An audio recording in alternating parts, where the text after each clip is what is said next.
Bonjour à tous et toutes et bienvenue au Good Morning Trading, un trader parle au trader. C'est l'épisode numéro 1 sur 365 pour l'année 2019. On fait le point sur l'actualité des marchés. Alors ça va aller très vite. Aujourd'hui c'est jour férié, tous les marchés sont fermés.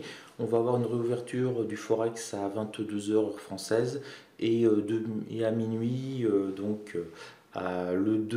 mardi 2 janvier pour tous les indices européens. Donc premier point, la bourse est fermée.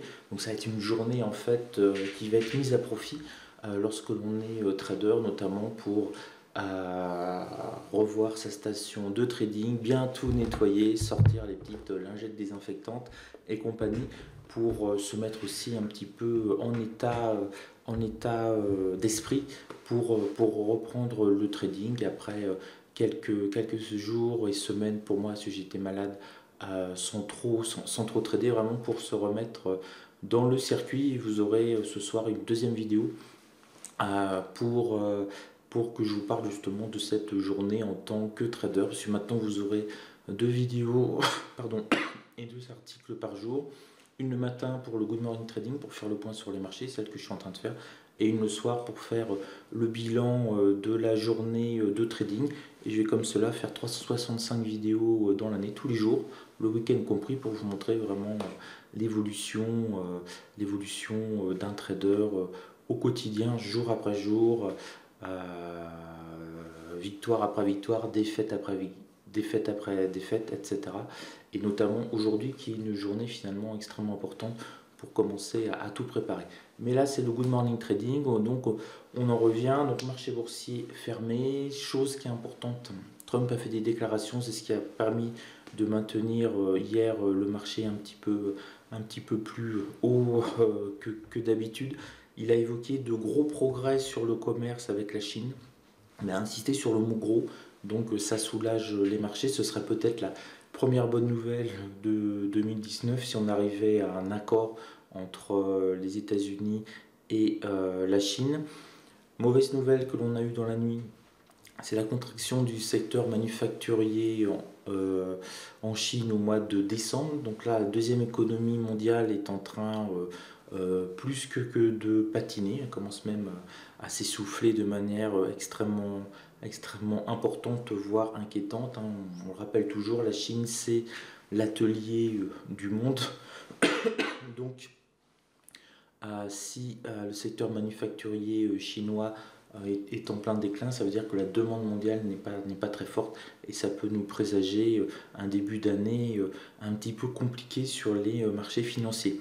D'autant plus que si on regarde le bilan sur l'année 2018, on constate que les marchés américains ont un petit peu reculé.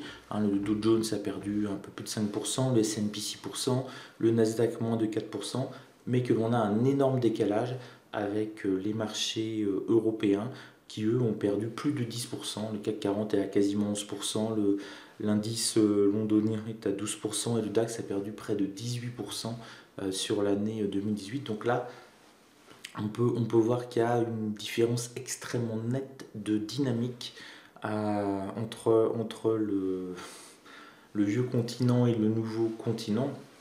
On le ressent de toute façon, cette dynamique, il n'y a pas besoin de beaucoup voyager. En ce moment, vous êtes en train de regarder une vidéo qui vient de YouTube sur un ordinateur qui a un système d'exploitation, que ce soit Microsoft ou iOS, c'est aussi américain. Vous avez certainement fait une recherche pour découvrir un jour le blog en ligne via Google américain, vous avez passé vos commandes de Noël sur Amazon américain, etc., etc., etc. Donc oui, on a une vraie dynamique américaine, mais on a quand même les indices américains qui sont en baisse sur l'année 2018 et ça a été accentué très fortement sur les indices européens, parce que nous, on est un petit peu encore dans une logique d'économie j'allais dire industriel, voire légèrement post-industriel, dans le top 10, 20, 30, 50 des plus gros sites mondiaux, des plus belles progressions dans le secteur des nouvelles technologies. On n'a pas beaucoup de sociétés européennes. Alors ça s'explique notamment pour des raisons fiscales, car si vous allez lancer une start-up, vous n'avez absolument mais aucun intérêt, c'est même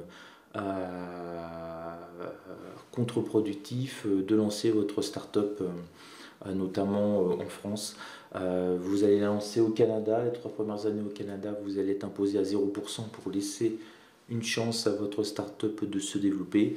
Et par exemple en France, vous allez devoir payer entre 5 et 6 000 euros de charges sociales avant même d'avoir gagné 1 centime. Donc vous partez déjà endetté.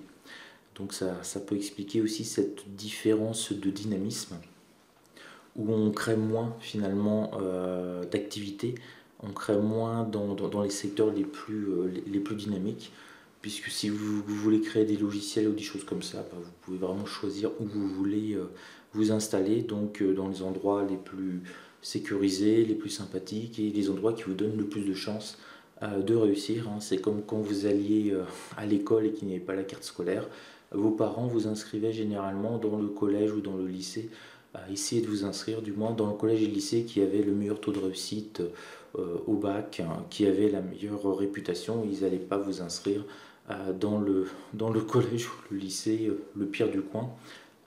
Pour un entrepreneur, c'est à peu près la même chose. Il a 10 fois plus de chances de réussir si il traverse la frontière. Et il va traverser la frontière pour se donner les chances de réussite. Et on retrouve un peu cette dynamique qui est assez inquiétante. Et on le voit, l'indice qui a le plus baissé, c'est le DAX 30. C'est le DAX 30 qui est l'un des indices européens les plus industriels, avec le poids notamment des grosses voitures allemandes. Donc c'est lui qui pâtit beaucoup plus parce qu'on n'est vraiment pas dans une dynamique de croissance industrielle. Les machines-outils commencent à être concurrencées, même si la qualité allemande reste toujours assez forte dans les représentations et certainement dans la réalité. Mais on voit vraiment cette dynamique européenne qui est quand même très compliquée. Donc imaginez qu'on ait une année 2019 où on a un Dow Jones ou un Nasdaq qui clôture l'année 2019 à moins 10 ou moins 15%. On est quasiment sur du moins 30, moins 35%, voire moins 40% sur les indices européens. Je ne dis pas que c'est le scénario que je privilégie. Moi, ce qui m'intéresse, c'est la prochaine bougie 5 à 15 minutes. Alors, la prochaine bougie mensuelle, pour moi, c'est un petit peu de la divination. Mais voilà, il faut vraiment avoir cette idée-là. Si vous êtes parti pour shorter, il faut tirer sur les indices les plus faibles. Et on a déjà une bonne idée comme ça.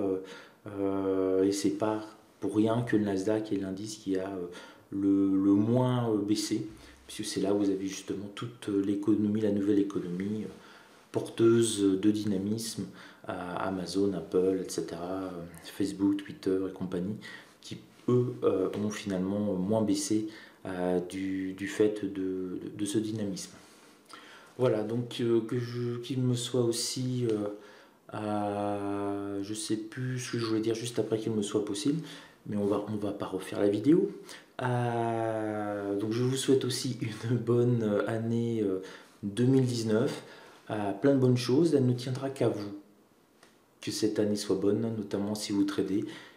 Il faut respecter votre money management, il faut être extrêmement rigoureux. Et c'est ce que j'ai décidé en 2019, c'est d'être d'une rigueur absolue. Et notamment, voilà, je m'habille maintenant le matin. Ça fait partie du rituel, parce que je travaille chez moi. Et je me suis rendu compte qu'au bout d'un moment, travailler en slip de bain pour aller à la piscine, tout ça, on n'est pas vraiment dans une optique de travail. Donc maintenant, je me lève le matin, je me lave, je m'habille comme si j'allais au bureau. Et le bureau, il est juste 1 mètre plus loin. Mais symboliquement, déjà, c'est se mettre dans l'état d'esprit qu'on va travailler, qu'on va être extrêmement sérieux sur son trading et pas aller passer des trades dans le salon avec un iPad ou un iPhone en regardant BFM. Donc ça, maintenant, c'est fini. Les trades seront uniquement passés sur ma station de trading avec mon interface Pro Realtime pour être vraiment le plus cadré, le plus efficace possible. Et je vous invite à suivre en tout cas cette aventure pour 2019. Plein de bonnes choses, je vous embrasse. On se retrouve ce soir pour une autre vidéo pour vous montrer ce que j'ai fait aujourd'hui dans le trading. Et demain matin, le Good Morning Trading épisode 2 sur 365. Et cette fois-ci, on va pouvoir trader parce que là, c'est vraiment une journée d'attente. Sur ce, je vous embrasse et je vous dis à ce soir. Et je vais couper la vidéo. Les joies du direct. Ciao!